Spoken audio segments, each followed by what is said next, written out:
अभी तक आप लोग देख चुके हैं कि तिरुपति शहर कैसे पहुंचा जाता है और तिरुपति से तिरुमाल पर्वत पर जहां पर वेंकटेश तिरुपति बालाजी विराजित हैं वहां पर किस तरह से बस के द्वारा पहुंचा जा सकता है। तिरुमाल पर्वत पर पहुंचते ही हमने किस तरह से दर्शनीय स्थलों के दर्शन किए थे और रुकने के लिए वहां पर हमने रूम ढूंढने का असफल प्रयास भी किया था। और वेंकटेश तिरुपति बालाजी की संध्या आरती होने के बाद में हम लोग पहुँच गए थे वर्ल्ड की सबसे बड़ी किचन अन्न प्रसादम सेंटर, जहाँ पर प्रतिदिन 50 से 60 हजार लोगों के लिए बनाया जाता है प्रसादम।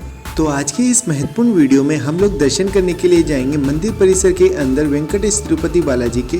दर्शन के लिए मैंने किसी भी तरह का वीआईपी या स्पेशल पास नहीं लिया है। जो सामान्य दर्शन किए जाते हैं वो सर्व दर्शन के नाम से किए जाते हैं और इसमें काफ़ी ज़्यादा टाइम लग जाता है।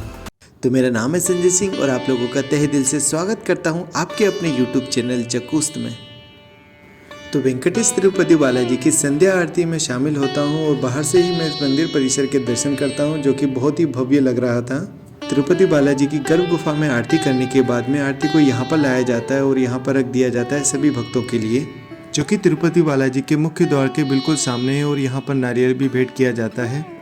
तिरुपति बालाजी के दर्शन करने से पहले हमें वारा स्वामी जी के दर्शन करने होते हैं, जिसकी टाइमिंग कुछ इस तरह से रहती है। किसी भी मंदिर में दर्शन से पहले अपने पहनावे का विशेष ध्यान रख लीजिए। यहाँ पर कुछ इस तरह की ड्रेसेस होती हैं जिसको पहनकर आप दर्शन कर सकते हैं। वारा स्वामी मंदिर जो है वो बिल्कुल ही तिरुपति बालाजी के पास में स्थित है, तो आपको बहुत दूर जाने की आवश्यकता नहीं होगी और यहाँ पर अच्छे से आसानी से दर्शन हो जाते हैं। अब तिरुपति बालाजी के सामान्य दर्शन के लिए सर्व दर्शन लाइन को ढूंढना होगा, पर ढूंढते हुए मैं पहुंच जाता हूं मुंडन भवन। यहाँ पर एक बहुत लंबा सा हॉल बना हुआ था जहां पर भक्त अपनी स्वेच्छा से बालों का दान करते हैं और यहाँ पर महिलाएं भी बढ़ चढ़कर इसमें हिस्सेदारी करती हैं और यहाँ पर बड़ी बड़ी टंकियां बनी होती हैं जिसमें बालों को दान कर दिया जाता है। कटवाने के बाद बालों को दान किया जाता है, मतलब बाल मुड़वाए जाते हैं। सामान्य दर्शन को ही सर्वदर्शन के नाम से जाना जाता है, जिसके लिए आपको करीबन 30 से 32 घंटे का समय भी लग सकता है। तो इस तरह की लंबी लाइन में चलते हुए करीबन 5 घंटे के बाद में हम लोगों को एक बंकर में भेज दिया जाता है। यहाँ पे करीबन 2 से 3 घंटे के लिए रोका जाता है ताकि लाइन को ब्रेक किया जा सके और जो श्रद्धालु हैं उनको थोड़ा सा आराम मिल सके। अगर आप अपने साथ में चदरा दरी लेकर आते हैं तो ये आपके लिए बहुत अच्छा होगा। यहाँ पर बिछाकर आप सो सकते हैं, आराम कर सकते हैं। 5 घंटे लाइन में लगने के बाद में फिर ये लोग इस तरह के वेटिंग हॉल बना रखे हैं कई सारे, वहाँ पर रोक देते हैं। करीबन 1 से 2 घंटे यहाँ पर रोक देंगे लाइन को ब्रेक करने के लिए। तो वही यहाँ पर रोक दिया गया है हम लोगों को और वेट कर रहे हैं सभी। हालांकि मंदिर परिसर के अंदर किसी भी तरह की रिकॉर्डिंग अलाउ नहीं थी, फिर भी जितना मुझसे हो सकेगा मैं आपको दिखाने की कोशिश करूंगा। अगर आप इन भीड़ में नहीं लगना चाहते हैं और जल्दी दर्शन करना चाहते हैं तो आप स्पेशल दर्शन पास ले सकते हैं, जो कि 300 रुपये का होता है और करीबन 5 से 6 घंटे में आप दर्शन कर सकते हैं। वीडियो की रिकॉर्डिंग जो मैंने की थी वो बस यहाँ तक ही मैं कर पाया था, क्योंकि इसके बाद में सिक्योरिटी पॉइंट आता है जहाँ पर आपके सामान की और आपकी चेकिंग की जाती है और किसी भी तरह का मोबाइल रिकॉर्डिंग या इलेक्ट्रॉनिक आइटम ले जाना वर्जित है। करीबन 32 घंटे का इंतजार करने के बाद में मुझे वेंकटेश तिरुपति बालाजी के दर्शन हो गए थे। क्या इन 32 घंटों के दौरान क्या क्या होता है वो मैं आपको संक्षिप्त में बता देता हूँ। करीबन 5 से 6 घंटे लाइन में लगने के बाद में अंदर काफ़ी बड़े बड़े से वेटिंग रूम बने हुए हैं, हॉल से बने हुए हैं, जहां पर सभी श्रद्धालु अपनी बारी का इंतजार करते हैं। खाने पीने की अगर मैं बात करूं तो काफ़ी अच्छी वहां पर व्यवस्था होती है। प्रसादम में तीनों टाइम का प्रसादम आता है, जिसमें दलिया, खिचड़ी और उपमा दिया जाता है। वेटिंग हॉल में ही बड़ी सी LCD लगी होती है जिसमें बताया जाता है कि तिरुमाल पर्वत पर किस तरह से वेंकटेश तिरुपति बालाजी के रूप में विष्णु भगवान ने अवतार लिया था।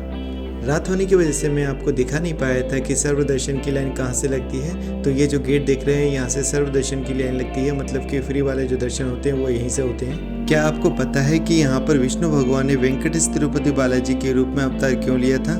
इसके पीछे बहुत लंबी कथा है जो कि छोटे से वीडियो में बता पाना बहुत मुश्किल है। मैं इसके लिए एक सेपरेट वीडियो बनाऊंगा जिसमें आपको पूरा कथा के बारे में बताऊंगा कि कैसे उन्होंने यहाँ पर अवतार लिया था। तो अभी मैं आपको शॉर्ट में बता देता हूँ कि जब देवताओं ने यज्ञ करना चाहा तो उनको सर्वश्रेष्ठ भगवान को निर्धारित करना था, जिनको साक्षी मानकर यज्ञ को संपन्न किया जाए। इस दुविधा को दूर करने के लिए भृगु ऋषि को यह जिम्मेदारी दी गई कि आप ब्रह्मा, विष्णु, महेश इनमें से किसी एक का चुनाव कीजिए जो सर्वश्रेष्ठ है। तीनों भगवानों की परीक्षा लेने के लिए भृगु ऋषि सबसे पहले अपने पिता ब्रह्मा जी के पास पहुंचे। वहां पर ना तो उन्होंने प्रणाम किया और सीधे अपने सवाल उनसे करने लगे, जिससे ब्रह्मा जी क्रोधित हो गए। अब भृगु ऋषि भगवान शंकर की परीक्षा लेने के लिए कैलाश पर्वत आए, जहाँ पर भगवान शंकर पार्वती जी के साथ में व्यस्त थे। उन्होंने किसी तरह की ना शिष्टाचार दिखाते हुए सीधे वहाँ पर चले गए। भृगु ऋषि का यह व्यवहार देखकर भगवान शिव जी क्रोधित हो गए और अपना त्रिशूल उनके ऊपर छोड़ा। भगवान शंकर के क्रोध से बचते हुए भृगु ऋषि वैकुंठ धाम पहुंचे, जहां पर भगवान विष्णु ध्यान अवस्था में लेटे हुए थे और लक्ष्मी जी उनके पैर दबा रही थी। भृगु ऋषि ने कुछ न जवाब देते हुए सीधे उनके छाती पर लात मारी। तब भगवान विष्णु अपने ध्यान से उठे और भृगु ऋषि के पैर पकड़ते हुए कहा कि मेरे इस कठोर छाती पर आपके पैर पड़े हैं, कहीं आपके पैरों में चोट तो नहीं आ गई। और इस तरह से भृगु ऋषि ने सर्वश्रेष्ठ देवता भगवान विष्णु को माना। पर स्त्री का सबसे बड़ा स्वाभिमान उसका पति होता है और पति का इस तरह से अपमान देखकर माँ लक्ष्मी जी बहुत ज़्यादा क्रोधित हुई। यह सब देखकर माता लक्ष्मी जी क्रोधित में आकर उनको श्राप भी दे दिया कि लक्ष्मी अब तुम्हारे पास में सदा नहीं रुकेगी। और भगवान विष्णु ने अपने अपमान का प्रतिकार नहीं किया, इससे भगवान विष्णु से भी वह क्रोधित हो गई।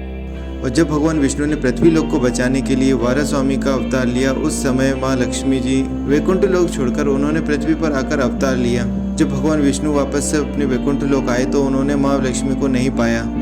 जब भगवान विष्णु ने माँ लक्ष्मी जी को ढूंढा तब उन्हें पता चला कि माँ लक्ष्मी जी गुस्सा होकर पृथ्वी लोक पर चली गई हैं, जहाँ पर उन्हें पद्मावती के नाम से अवतार लिया है। तो भगवान विष्णु ने माँ लक्ष्मी जी को मनाने के लिए पृथ्वी लोक पर आकर श्रीनिवास नाम से अवतार लिया। तो इस तरह से वेंकटेश तिरुपति बालाजी को श्रीनिवास के नाम से भी पूजा जाता है। तो अभी सुबह हो चुकी है और अन्न प्रसादम केंद्र चालू हो चुका था, जहाँ पर मिलता है स्वादिष्ट नाश्ता। यहीं अगर मैं डाइनिंग हॉल की बात करूं तो इसमें करीबन 3 से 4 हज़ार लोग आराम से बैठ सकते हैं, एक साथ भोजन प्राप्त कर सकते हैं। यहाँ पर साफ सफाई और हाइजीन का बहुत ही ज़्यादा ख्याल रखा जाता है, बहुत ही अच्छी यहाँ पे व्यवस्था रहती है। और नाश्ते में मुझे मिली थी नमकीन सेवैयाँ, जिसके ऊपर कोकोनट चटनी और स्पाइसी चटनी डालने के बाद में इसका जो स्वाद था वो बहुत ही ज़्यादा अच्छा हो गया था। अगर आप तिरुपति बालाजी आ रहे हैं तो मैं हाईली रिकमेंडेड करूंगा कि आप एक बार अन्न प्रसादम केंद्र में आकर भोजन जरूर प्राप्त कीजिए। यहाँ का जो प्रसाद है वो बहुत ही लाजवाब होता है। और आप स्वेच्छा से कुछ अगर दान करना चाहते हैं तो वो भी यहाँ पर आप कर सकते हैं। तिरुपति बालाजी मंदिर के बिल्कुल पास ही में बना हुआ है ये पुष्कर सरोवर, जहाँ पर मुंडन करने के बाद में स्नान किया जाता है। अगर आपने बाल दान किए हैं तो आप स्नान यहाँ पर कर सकते हैं, नहीं किए हैं तो भी आप यहाँ पर स्नान कर सकते हैं। और स्नान नहीं कर सकते हैं तो थोड़ा सा पानी आप अपने ऊपर डाल लीजिए, इसका बहुत ज़्यादा महत्व होता है। इतना साफ और निर्मल पानी देखकर मैं तो अपने आप को रोक नहीं पाया, इसीलिए मैंने यहाँ पर डुबकियाँ लगाई, जो मेरे लिए थी, मेरे परिवार वालों के लिए थे। और आप जैसे प्यारे सब्सक्राइबर्स जो कि मेरी वीडियोस को देखते हैं और लाइक करते हैं, उन सब के लिए मैंने डुबकी लगाई थी। और मैं कामना करता हूं कि तिरुपति बालाजी आप सभी की मनोकामनाएं पूर्ण करें। और स्नान करने के बाद में पास ही में बरगद के पेड़ बना हुआ था, जहाँ पर देवी देवता रखे हुए थे जिनकी पूजा की जाती है। मुझे नहीं पता कि यहाँ पर कौन से देवी देवता थे, शिव जी का मुझे दिखाई दिए थे, पिंडी रखी हुई थी, तो वहाँ पर मैंने शिव जी को जल चढ़ाया। अगर आपसे हो सके तो तिरुपति बालाजी के दर्शन करने से पहले आप इस तालाब में नहा लीजिए। अगर आपको बाल दान करने हैं तो उससे पहले ही आप बाल दान कर लीजिए, तब तिरुपति बालाजी के दर्शन के लिए जाइए तो ज़्यादा अच्छा महत्व होता है। अच्छा, यहाँ की प्रसाद की मैं अगर बात कर दूँ कि जब आप तिरुपति बालाजी के दर्शन करने के लिए अंदर जाते हैं तो वहाँ पर आपका रजिस्ट्रेशन होता है और वहाँ पर आपको एक टिकट दिया जाता है, जिसमें आपको एक लड्डू मिलता है। और अगर आप एक्स्ट्रा लड्डू चाहते हैं तो आपको 100 रुपये पे करने होंगे, तो आपको 2 लड्डू और एक्स्ट्रा मिल जाते हैं। और इस तरह से आप क्वांटिटी अपनी बढ़वा सकते हैं। यहाँ के लड्डुओं को GI टैग मिला हुआ है, जो कि बहुत ही ज़्यादा स्वादिष्ट होते हैं। समाप्त हो गई है। अब वापस से मैं रिटर्न में जा रहा हूँ रेलवे स्टेशन। तो मैंने रिटर्न का भी टिकट लिया था तो उसी में इंक्लूड है, तो वहाँ पर वापस से देना नहीं पड़ेगा। तो ये जो मेरे पीछे बस खड़ी है उसी से मेरे को जाना है। अभी तिरुमाला में हूँ और तिरुपति में जाऊँगा। तो इस तरह से हमारी तिरुपति बालाजी की यात्रा समाप्त होने को आ गई है, जिसमें हमने कोई रूम नहीं लिया है, कहीं हमने खाने पे खर्च नहीं किया है, कोई हमने VIP पास नहीं लिया है। तो अगर आप सामान्य तरीके से करना चाहते हैं तो आप इस तरह से कर सकते हैं। तो आप जब भी तिरुमाल पर्वत पर आ रहे हैं तो हो सके तो आप सरकारी वाहन से ही आइए, क्योंकि वो सीधे सरकारी बस स्टैंड पर आते हैं। जो कि प्राइवेट वाहन होते हैं उनको काफ़ी आगे रोक दिया जाता है पार्किंग में, और सरकारी बसेस यहाँ तक आ जाती हैं।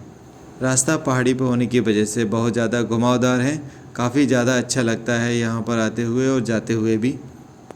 आपने जो पूरा वीडियो देखा है उसके लिए आपका बहुत बहुत धन्यवाद। और मैं आशा करता हूं कि अगर आपको ये वीडियो अच्छा लगा है तो आप चैनल को सब्सक्राइब ज़रूर करेंगे और वीडियो को लाइक ज़रूर करेंगे, क्योंकि मुझे आपका अप्रिसिएशन बहुत ज़रूरी है, ताकि मुझे मोटिवेशन मिल सके इस तरह की यात्राएं करने का।